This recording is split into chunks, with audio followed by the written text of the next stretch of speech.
we come to end of our chapter.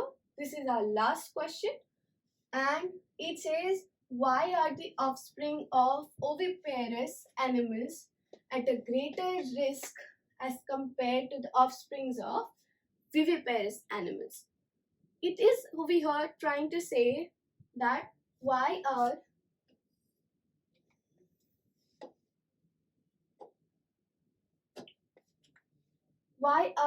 these animals at a greater risk than these animals? So for that we need to know what these two terminologies say. So it goes like, what is supposed to write here is viviparous animals. Now what are viviparous animals? They are the young ones that are developed inside of the body of a female organism, and as a result of this,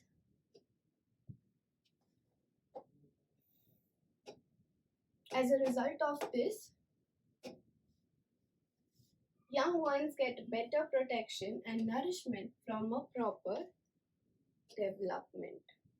Kids, viviparous animals means those animals which develops another organism inside their body. Whereas in oviparous animals, what happens? They lay eggs, and then those eggs have a shell and they are hatched further. Now, during the process of hatching, the egg might get dropped, or there is a predator.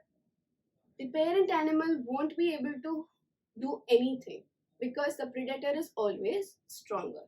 Whereas in viviparous animals, the parent is carrying the child inside their body like humans. Okay, they are carrying an organism inside or within them, and thus they are protected in a better form. So in case of oviparous animals, they lay eggs and the young ones are developed inside of a calciferous shell outside the body of a female.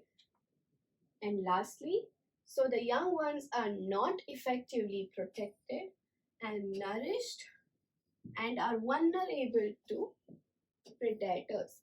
All you have to remember is vivi means